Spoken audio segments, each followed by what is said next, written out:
Tata cara persembahan online menggunakan kode QR. Langkah pertama, scan kode QR dengan aplikasi pembayaran digital yang Anda miliki. Pada contoh kali ini, kami menggunakan ShopeePay. Namun, Anda bisa menggunakan aplikasi pembayaran digital lainnya. Langkah kedua, silakan mengisi jumlah taburan Anda. Setelah itu, tekan tombol lanjutkan. Langkah ketiga, masukkan PIN, maka persembahan Anda akan diproses. Selanjutnya, Anda akan menerima pemberitahuan bahwa persembahan Anda telah berhasil. Tuhan Yesus memberkati.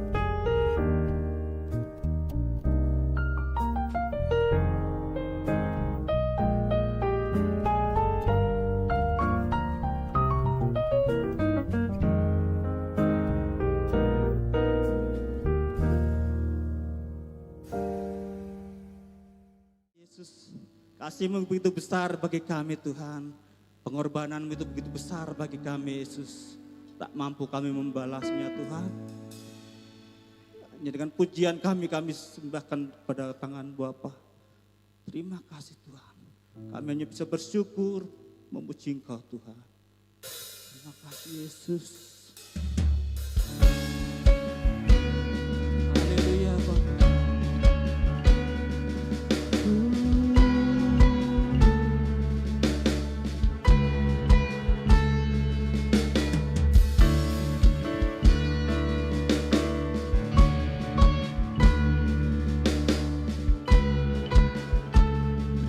Tuhan, kemanakah aku dapat pergi, menjauhi Roh-Mu yang suci, Kau sahabat. Kau dekatkan kami Tuhan, dan Kau dekat.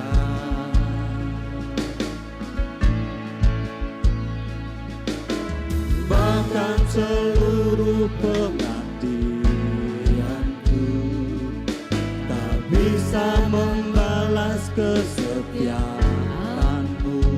Sungguh mulia ya Tuhan, sungguh mulia dan berharga. Sungguh besar pengorbanan-Mu bagiku,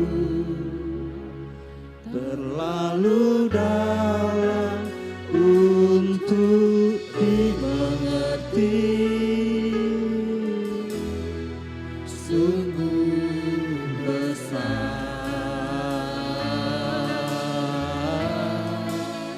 sungguh indah yang Kau pikirkan tentangku, tak terselami bagiku.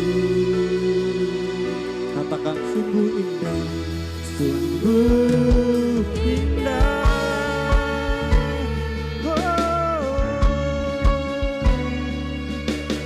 Kemanakah aku dapat pergi, menjauhi Roh-Mu yang suci, Kau sahabat,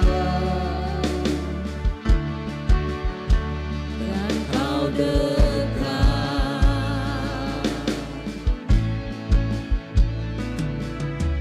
Bahkan seluruh pengabdianku tak bisa membalas kesetiaan-Mu. Sungguh mulia, sungguh mulia dan berharga. Katakan bersama-sama, Engkau besar Tuhan. Ku besar pengorbanan-Mu bagiku, terlalu dalam untuk dimengerti. Sungguh besar, oh sungguh indah,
kasih Tuhan. Begitu besar pengorbananmu bagi kami Tuhan. Ya Yesus. Tak bisa kami membalasnya. Begitu besar, begitu indah bagi kami Yesus.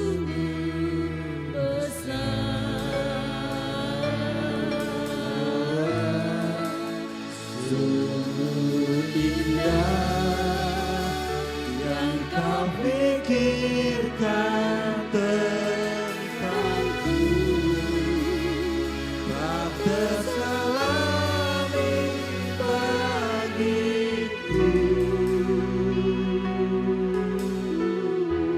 Sungguh indah, sungguh besar Tuhan. Mari kita bangkit berdiri bagi Dia. Sungguh besar, nyatakan isi hatimu, nyatakan isi hatimu yang terdalam bagi Dia. Katakan kasih-Mu begitu besar Tuhan bagi kami, Pak. Pengorbananmu begitu besar bagi kami Yesus. Hanya dengan ucapan syukur Bapa kami bisa membalasnya Bapa. Hanya dengan pujian kami bisa membalasmu Tuhan.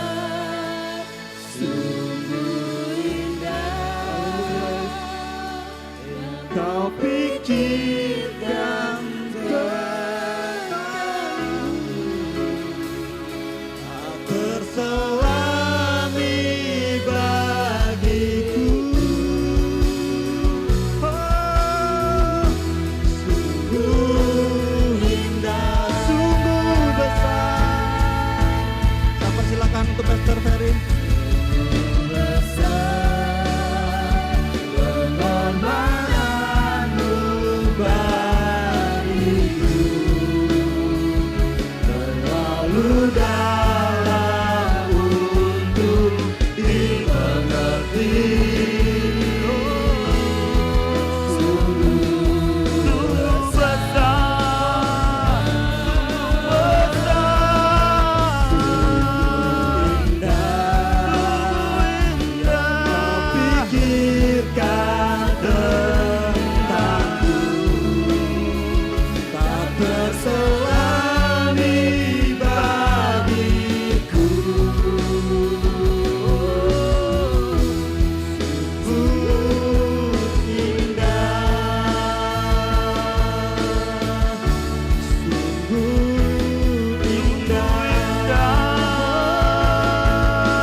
Sungguh besar kasih-Mu untuk setiap kami Tuhan.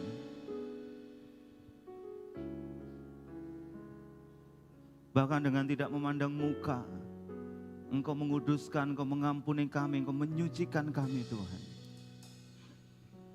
Sungguh besar kasih-Mu untuk setiap kami Tuhan. Terima kasih Tuhan. Hamba berdoa untuk pemberitaan firman pagi hari ini Tuhan.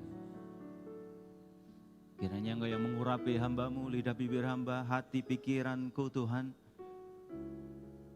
Agar setiap apa yang hamba sampaikan itu tepat seperti apa yang Kau rindukan. Engkau berbicara kepada setiap jemaat-Mu Tuhan. Hamba berdoa untuk setiap jemaat-Mu yang hadir maupun yang di online Tuhan. Mari Engkau yang jamah hati pikiran mereka Tuhan. Mereka menjadi tanah yang subur untuk mereka menerima benih firman-Mu Tuhan. Kami serahkan semuanya dalam tangan-Mu dalam nama Tuhan Yesus. Kami berdoa dan mengucap syukur. Amin. Selamat pagi Bapak Ibu, silakan duduk. Saya sapa, apa kabar semua yang ada di rumah atau di tempat atau di perjalanan. Juga apa kabar yang ada di sini. Saya percaya kita semua dalam perlindungan Tuhan ya. Kalau para pelayan kita pakai merah-merah karena masih suasana Imlek ya. Saya ucapkan selamat tahun baru Imlek untuk setiap kita yang merayakan. Sebentar saya mau keraskan, kurang keras. Cik. Ya. Tidak kebetulan juga hari ini adalah hari Valentine. Orang-orang merayakan dan Kita tidak merayakan Valentine ya tentunya. Tapi kita boleh merayakan setiap kasih sayang kita kepada orang-orang terdekat kita, orang-orang yang sudah mensupport kita, keluarga kita, suami, anak, istri kita. Setuju Bapak Ibu? Gunakan waktu hari ini mungkin bisa jalan-jalan ya, makan-makan atau apapun yang bisa saling membagi kasih. Ya. Melanjutkan tema minggu yang lalu, bulan ini kita belajar tentang kasih karunia Bapak Ibu. Bulan lalu kita sudah belajar tentang beberapa hal, bahwa kasih karunia bukan aliran dalam sebuah kekristenan. Dan sebenarnya nggak ada ya aliran dalam kekristenan ya, mestinya alirannya Alkitab gitu aja selesai gitu kan. Nah tapi kita melihat ada banyak aliran, ya kita serahkan kepada Tuhan supaya Tuhan sendiri yang memurnikan gerejanya. Bisa minta tolong di atas kan, flip ya supaya saya bisa fokus ke kamera. Di flip aja bro, monitornya. Yes, thank you, makasih. Ya. Minggu lalu kita juga belajar bahwa kasih karunia itu tentang Yesus sendiri. Ya. Bahkan disebut Injil adalah Injil kasih karunia. Jadi sudah sewajarnya gereja memberitakan kasih karunia, bukan yang lain ya. Yang berikutnya bahwa kita belajar bahwa kita diselamatkan karena iman, bukan karena perbuatan. Lalu kita belajar juga minggu yang lalu bahwa keselamatan dijamin oleh Yesus, Bapa dan Roh Kudus. Nah hari ini kita belajar seperti janji saya kemarin bahwa apa hubungannya atau kaitannya atau kalau kita bandingkan dengan Taurat gitu ya. Kita mesti mengerti, kita mesti sepakat dalam hal ini bahwa Taurat itu adalah benar. Taurat adalah kudus karena Taurat dari Tuhan sendiri. Memang di Yohanes 1 ayat 17 dikatakan bahwa sebab hukum Taurat diberikan oleh Musa, tetapi kasih karunia dan kebenaran datang oleh Roh Yesus Kristus. Itu artinya hanya melewati saja. Taurat itu melewati atau lewat Musa diberikannya. Tapi sebenarnya kita mesti sepakat bahwa Taurat itu datangnya dari Tuhan sendiri. Ilhamnya dari Tuhan Yesus sendiri. Nah tapi masalahnya kita belajar di dalam Galatia 2 ayat 6, ada masalahnya. Masalahnya ada masalah. Kamu tahu bahwa tidak seorang pun dibenarkan oleh karena melakukan hukum Taurat. Catat baik-baik. Tidak ada seorang pun yang dibenarkan oleh karena melakukan hukum Taurat. Tetapi hanya oleh karena iman dalam Kristus Yesus. Sebab itu kami pun percaya kepada Kristus Yesus supaya kami dibenarkan oleh karena iman dalam Kristus dan bukan karena melakukan hukum Taurat. Sebab tidak ada seorang pun yang dibenarkan oleh karena melakukan hukum Taurat. Sekali lagi Galatia 2 ayat 16 Bapak Ibu bisa baca. Kalau yang di rumah atau di sini bisa dibuka untuk mengkonfirmasi. Nah, jadi ini masalahnya kita mengerti bahwa Taurat itu kudus, Taurat itu suci, Taurat itu datangnya dari Tuhan, tetapi masalahnya tidak ada seorang pun yang dibenarkan karena melakukan hukum Taurat.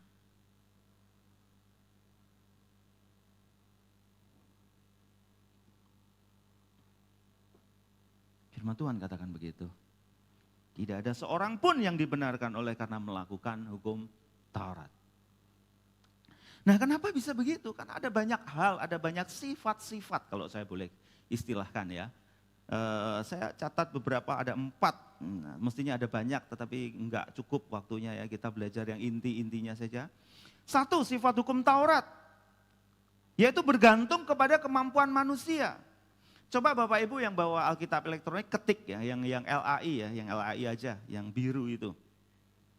Jika engkau melakukan, coba ketik. HP saya mah ketinggalan di situ. Bisa minta tolong ambilin, bro, HP saya. Ya, ketik ya, coba ya. Kita buktikan sama-sama, yuk. Kita main-main sebentar ya.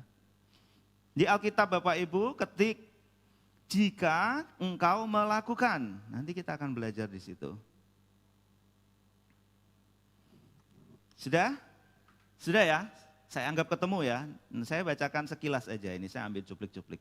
Kejadian 28 ayat 15, sesungguhnya aku menyertai engkau dan aku akan melindungi engkau kemanapun engkau pergi dan aku akan membawa engkau kembali ke negeri ini. Sebab aku tidak akan meninggalkan engkau, melainkan tetap melakukan apa yang kujanjikan kepadamu. Nah, oke, bagus. Ya kan? Lanjut, Keluaran 13 ayat 5, apabila Tuhan telah membawa engkau ke negeri yang orang Kanaan, orang Het, orang Amori, orang Hewi, orang Yebus, negeri yang dijanjikannya, maka sumpah kepada nenek moyangmu untuk memberikan kepadamu suatu negeri yang berlimpah-limpah susu dan madunya, maka engkau harus melakukan ibadah dalam bulan ini juga. Masih oke.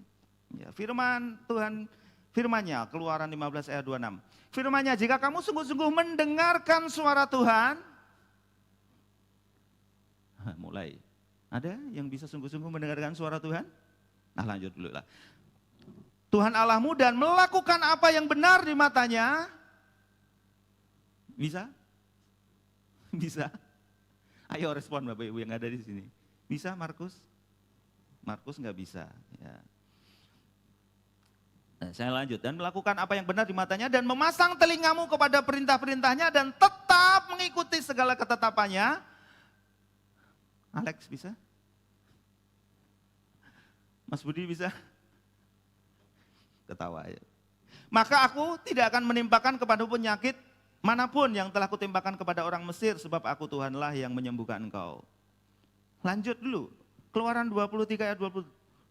Tetapi jika engkau sungguh-sungguh mendengarkan perkataannya dan melakukan segala yang kufirmankan, melakukan segala yang kufirmankan. Busur bisa melakukan segala yang kufirmankan. Maka aku akan memusuhi musuhmu dan melawan-lawanmu. Ulangan 6 ayat 18. Haruslah engkau melakukan apa yang benar dan baik di mata Tuhan supaya baik keadaanmu dan engkau memasuki dan menduduki negeri yang baik yang dijanjikan Tuhan dengan sumpah kepada nenek moyangmu. Lagi. Ulangan 28 ayat 1. Jika engkau baik-baik mendengarkan suara Tuhan Allahmu dan melakukannya dengan setia. Mbak Arni bisa melakukannya dengan setia? Ada ya? Mas Danang bisa? Saya pengen tahu kalau ada yang bisa, saya mau belajar. Ya, bukan saya nggak mau, saya mau. Ya. Dan melakukannya dengan setia segala perintahnya yang kusampaikan kepadamu pada hari ini, maka Tuhan Allahmu akan mengangkat engkau di atas segala bangsa di bumi. Sekali lagi.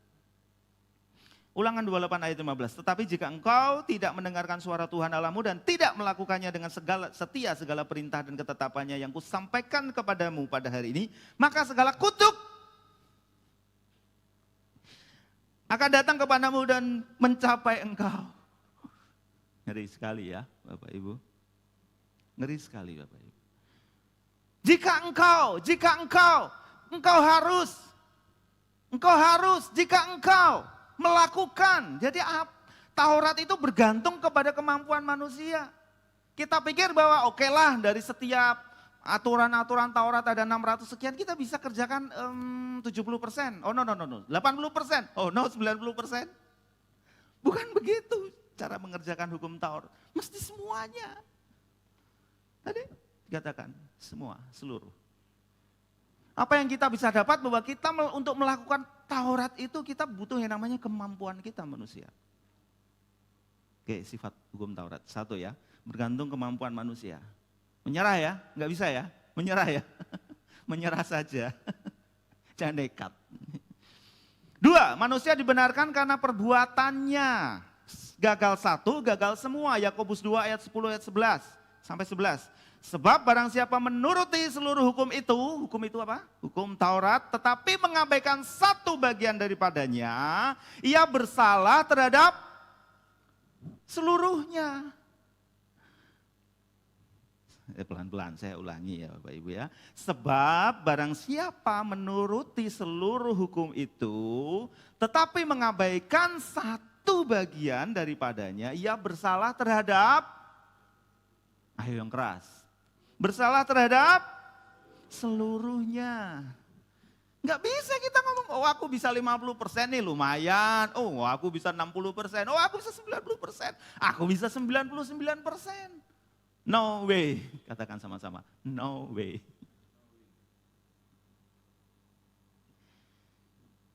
bersalah terhadap seluruhnya. Satu saja kita sudah bersalah terhadap seluruhnya. Sebab ia yang mengatakan jangan berzina, ia mengatakan juga jangan membunuh. Jadi ini contoh aja. Jadi jika kamu tidak berzina tetapi membunuh, maka kamu menjadi pelanggar hukum juga. Oke ya, deal ya, sampai poin kedua ya. Sekarang poin ketiga, saya akan cepat saja. Tidak tercapai atau terjangkau manusia karena Taurat terlalu kudus. Sebegitu kudusnya satu kali melanggar saja Adam, tanah sudah dikutuk sampai sekarang. Sebegitu tingginya Tuhan, sebegitu kudusnya Tuhan direpresentasikan dari hukum Taurat, sampai hanya satu kali Adam bersalah, sudah cukup membuat terkutuk tanah yang dia injak. Sampai dikatakan bahwa berpeluh mencari rezeki. Kejadian 3 ayat 17. Lalu firman-Nya kepada manusia itu, karena engkau mendengarkan perkataan istrimu. Kesalahannya kan cuma mendengarkan perkataan istri. Salahnya apa sih mendengarkan perkataan istri? Iya Mas Budi? Salahnya apa? Nanti gak didengerin marah loh istrinya. Iya Bu Tanti ya? Betul ya?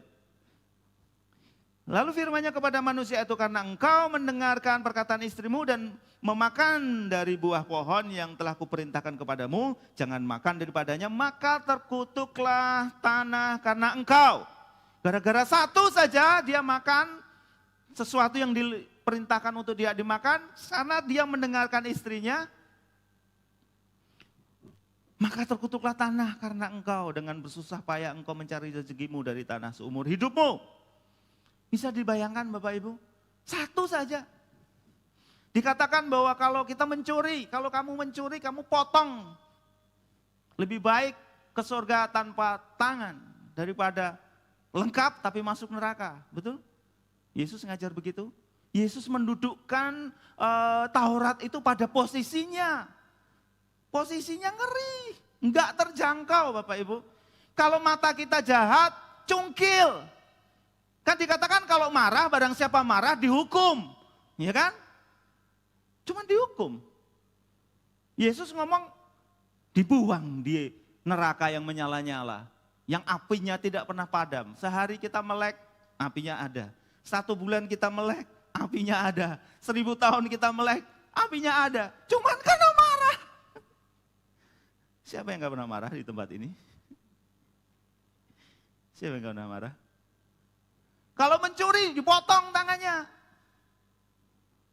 Sebegitu tingginya nggak bisa kita kerjakan. Oh saya nggak pernah mencuri. Banyak. Mencuri waktu. Mencuri kesempatan. Ya. Jadi sifat yang ketiga bahwa hukum Taurat tidak tercapai, terjangkau oleh manusia karena Taurat terlalu kudus. Poin yang keempat, sifat dari hukum Taurat yaitu kita bisa terkutuk karena gagal melakukan hukum Taurat. Bilangan 14 ayat 18. Tuhan itu berpanjang sabar dan kasih setianya berlimpah-limpah. Ia mengampuni kesalahan dan pelanggaran. Tetapi sekali-sekali tidak membebaskan orang yang bersalah dari hukuman. Bahkan ia membalaskan kesalahan bapak-bapak kepada anak-anaknya, kepada keturunannya yang ketiga dan keempat. Kutukan. Bahkan anak yang belum ada saja, keturunan yang belum ada saja di dalam hidup kita sudah terkutuk. Gimana coba? Ketiga dan keempat. Ya, bayangin. Ketiga dan keempat itu artinya selamanya. Kalau saya melakukan dosa, kutukan itu ada dalam anak keturunan saya ketiga dan keempat. Otomatis keturunan ketiga dan keempat saya juga melakukan dosa, betul kan? Kan mereka terkutuk. Nangkap ya? Kalau saya melakukan dosa saat ini, kutuk itu ada pada keturunan saya yang ketiga dan keempat. Lalu karena keturunan saya yang ketiga keempat ini sudah terkutuk, mereka juga melakukan dosa yang sama, betul? Dan akhirnya apa? Keturunan saya yang ketiga dan keempat, mereka punya keturunan ketiga dan keempat lagi. Dan seterusnya akan terkutuk. Sifat hukum Taurat, terkutuk jika gagal. Ya. Stay sampai di sini. Nangkap Bapak Ibu? Belajar sesuatu tentang hukum Taurat? Ya, oke. Nah, Tuhan tahu, jadi kita nggak mungkin mampu mengerjakan. Tuhan mengerti betul bahwa kita nggak bisa mencapai kekudusan Tuhan. Ya, barang siapa tidak kudus, dia tidak bisa melihat Tuhan. Ya, kita nggak ada satupun yang kudus. Ya, itu. Jadi Tuhan mengerti betul bahwa kita nggak mungkin, manusia nggak mungkin, sampai Dia harus turun. Dia yang turun, ambil kita, angkat kita. Nah, sekarang kita bandingkan sifat dari kasih karunia. Ya, masih semangat ya Bapak Ibu? Sudah berapa menit, bro? 10 menit? Oke. 1, sifat kasih karunia berfokus kepada Yesus. Ketaatan Yesus sampai di kayu salib. Kalau tadi ketaatan sifat dari hukum Taurat adalah kemampuan manusia. Sekarang sifat kasih karunia yaitu bahwa kasih karunia berfokus kepada Yesus, ketaatan Yesus sampai di kayu salib. Filipi 2 ayat 8. Dan dalam keadaan sebagai manusia ia telah merendahkan dirinya dan taat sampai mati, bahkan sampai mati di kayu salib. Ya, jadi fokusnya karena ketaatan Yesus mau mati di kayu salib, menyerahkan nyawanya. Ya. Jangan salah ya, Yesus bukan mati karena dia mati gitu kan. Dia ambil nyawanya, bukan, dia menyerahkan nyawanya. Ini mesti kita paham ya. Hal-hal sederhana seperti ini jangan kita mau disesatkan ya. Yesus mati itu karena dia menyerahkan nyawanya. Bukan karena dicabut nyawanya. Beda tuh, menyerahkan nyawanya dan dicabut nyawanya. Yang kedua, sifat dari kasih karunia yaitu kekal, satu kali untuk selama-lamanya. Roma 8 ayat 30 sampai 39, agak panjang, Bapak Ibu dengarkan saja, tidak usah dibuka supaya bisa lebih mudah untuk memahami. Roma 8 ayat 30 sampai 39.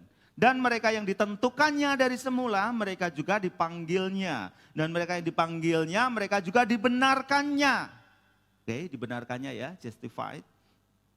Dan mereka yang dibenarkannya, mereka juga dimuliakannya. Sebab itu, apakah yang akan kita katakan tentang semua itu? Jika Allah di pihak kita, siapakah yang akan melawan kita? Ia yang tidak menyayangkan anaknya sendiri, tetapi yang menyerahkannya bagi kita semua. Bagaimana mungkin ia tidak mengaruniakan segala sesuatu kepada kita bersama-sama dengan Dia? Kristus Yesus. Siapakah yang akan menggugat orang-orang pilihan Allah? Allah yang membenarkan mereka. Siapa yang akan menghukum mereka? Enggak ada yang bisa menggugat keselamatan kita. Enggak ada yang bisa menggugat kasih karunia yang kita terima. Amin Bapak Ibu. Kristus Yesus yang telah mati, bahkan lebih lagi yang telah bangkit, yang juga duduk di sebelah kanan Allah, yang malah menjadi pembela kita. Ya, Yesus Kristus yang jadi pembela kita. Jadi jangan cari pembelaan manusia. Setuju? Tidak usah cari pembelaan manusia. Yesus yang jadi pembela kita. Sampai mana tadi? Siapakah yang akan memisahkan kita dari kasih Kristus? Penindasan atau kesesakan atau penganiayaan atau kelaparan atau ketelanjangan atau bahaya atau pedang. Seperti ada tertulis, oleh karena engkau kami ada dalam bahaya maut sepanjang hari. Kami telah dianggap sebagai domba-domba sembelihan. Tetapi semuanya itu kita lebih daripada orang-orang yang menang. Dia yang telah mengasihi kita. Sebab aku yakin bahwa baik maut maupun hidup, baik malaikat-malaikat maupun pemerintah-perintah, baik yang ada sekarang maupun yang akan datang, atau kuasa-kuasa yang baik, kuasa-kuasa baik yang di atas maupun yang di bawah, maupun suatu makhluk lain tidak akan dapat memisahkan kita dari kasih Allah yang ada di dalam Kristus Yesus Tuhan kita. Tidak bisa, satu kali saja selama-lamanya. Bayangkan zaman dulu untuk kita disucikan, zaman Taurat kita harus bawa domba, ya kan? Bawa lembu, bawa kambing. Dan itu berulang-ulang. Kalau kita melakukan dosa lagi, kita bawa kambing lagi, kita bawa domba lagi untuk dijadikan korban. Begitu seterusnya. Tapi Yesus dengan caranya mempersembahkan, dia menjadi ciptaan baru. Dia menjadi kudus. Dia tidak bercacat celah. Lalu dia pergi. Kembali ke kehidupannya yang seperti semula dalam keadaan yang baru. Tim musik bisa naik. Jadi itu Bapak Ibu, oleh karena persembahan tubuh Kristus, kita disucikan untuk satu kali untuk selama-lamanya. Enggak lagi tiap tahun bawa korban, enggak lagi tiap kita melakukan kesalahan datang kepada imam minta pengampunan. Karena sifat dari pengampunan itu dikuduskan satu kali untuk selama-lamanya. Diampuni satu kali untuk selama-lamanya. Jadi kalau kita berpikir, oh aku dikuduskan, hidupku benar. Karena aku melakukan segala perintah-perintah Tuhan. Nonsen, satu kali pun kita pasti melakukan kesalahan. Dikatakan bahwa satu kali pelanggaran kita melanggar semua. Satu gagal-gagal semua. Bersalah satu, bersalah semua. Tidak ada yang bisa melakukan hukum Taurat, Bapak Ibu. Tadi kita bisa lihat bahwa imam tidak melihat kesalahannya orang yang bawa domba itu. Dia sama sekali tidak melihat. Dia hanya lihat domba yang dipersembahkan. Dia hanya melihat kondisi domba yang dipersembahkan. Dia cek seperti itu tadi dan kalau layak baru itu dilakukan.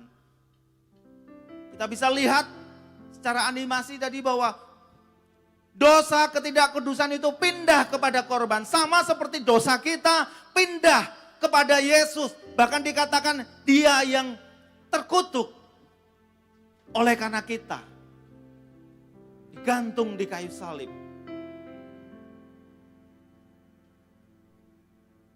Dia yang tidak berdosa menjadi dosa karena kita. Sama seperti domba tadi. Dombanya nggak ngapa-ngapain, nggak kenapa-napa. Lalu dosa dari orang itu pindah kepada domba itu. Dosa kita pindah kepada Yesus sampai dia mati di kayu salib. Itu kasih karunia Bapak Ibu. Tidak ada yang bisa kita kerjakan.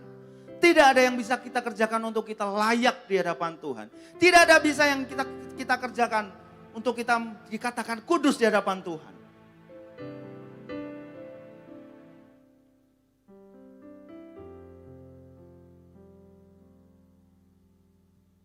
Saya berdoa untuk setiap kita. Boleh kita bangkit berdiri Bapak Ibu?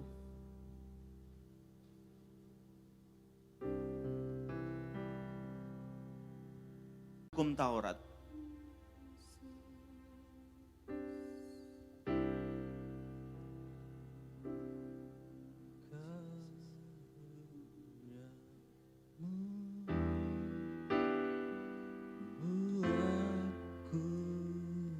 Mari kita datang kepada Tuhan Bapak Ibu. Kita berserah kepada Tuhan. Kita merelakan diri kita untuk ada di dalam kasih karunia Tuhan. Galatia 2 ayat 21 dikatakan, aku tidak menolak kasih karunia. Sebab sekiranya ada kebenaran oleh hukum Taurat, maka sia-sialah kematian Kristus. Paulus dalam pesannya di Galatia, untuk kita tidak menolak kasih karunia. Karena tidak ada satupun yang kita bisa kerjakan untuk menguduskan diri kita sendiri. Tidak ada satupun yang kita bisa kerjakan untuk mengadakan pembenaran dalam hidup kita sendiri. Hanya dilakukan oleh Tuhan melalui persembahan tubuh Kristus.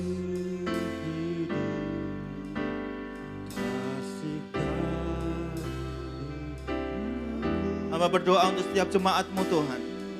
Untuk mereka boleh menerima setiap kasih karunia yang sudah Engkau sediakan itu Tuhan.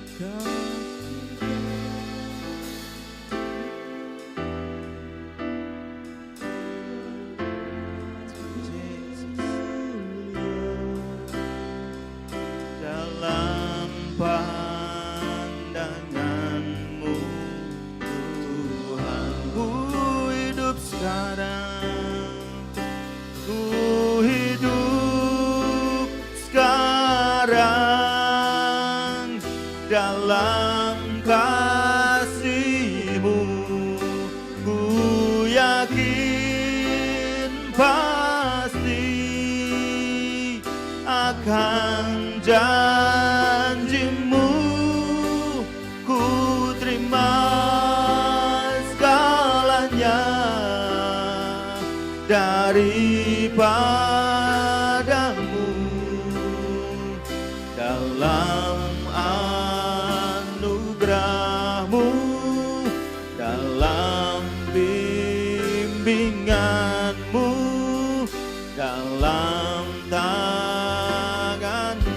kasih-Mu, ku serahkan seluruh hidupku. Ku hidup sekarang, ku hidup sekarang dalam kasih-Mu. Ku yakin pasti akan janji-Mu. Ku terima segalanya daripadamu. Dalam anugerah-Mu, dalam bimbingan-Mu, dalam tangan kasih-Mu, ku serahkan seluruh hidupku. Ku hidup sekarang, ku hidup sekarang dalam kasih-Mu. Ku yakin pasti akan janji-Mu. Ku terima segalanya daripadamu. Dalam anugerah-Mu, dalam bimbingan-Mu, dalam tangan kasih-Mu, ku serahkan seluruh hidupku. Kasih karunia-Mu, kasih karunia-Mu buatku hidup. Kasih karunia-Mu. Jadikan ini doamu Bapak Ibu. Oleh karena kasih karunia-Mu Yesus yang membuatku hidup dan berharga mulia, karena Kau menguduskan kami, karena Kau menyucikan kami, karena Kau mengampuni kami dari setiap pelanggaran kami. Kau menguduskan kami satu kali untuk selama-lamanya. Kami tidak perlu membakar korban lagi. Kami tidak perlu membawa domba kambing lagi. Buatku hidup. Kasih karunia-Mu, oh, buatku berharga. Kasih karunia-Mu buatku mulia dalam pandangan-Mu, Tuhan. Ku hidup sekarang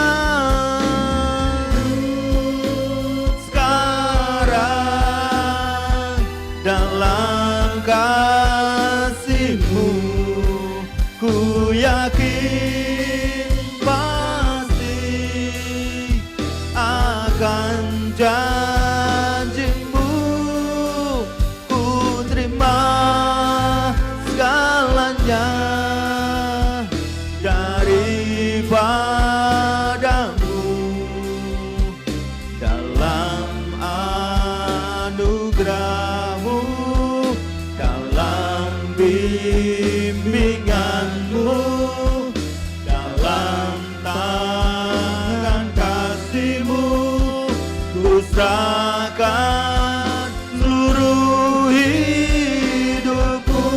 Ku hidup sekarang, ku hidup sekarang, oh, dalam kasih-Mu. Ku yakin pasti akan janji-Mu. Ku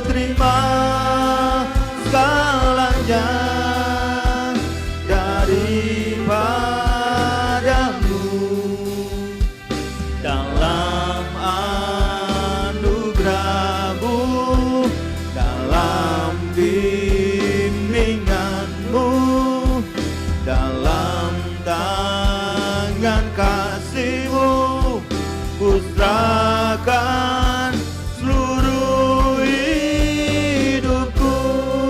Ku hidup sekarang. Sekali lagi kita nyanyikan sama-sama. Kami undang Pastor Daud untuk berdoa berkat untuk siang hari ini.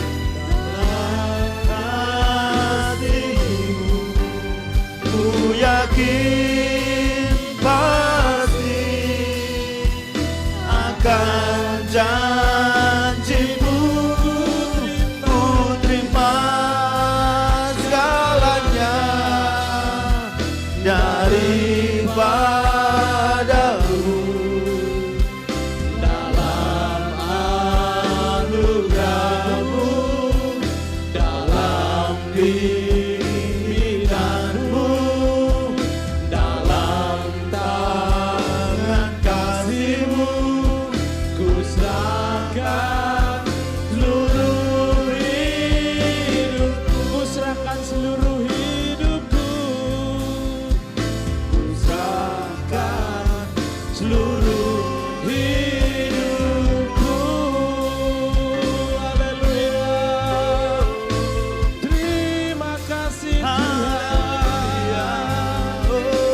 Terima kasih buat kasih anugerah. Terima kasih Tuhan, Tuhan, untuk terima kasih kasih. karunia-Mu.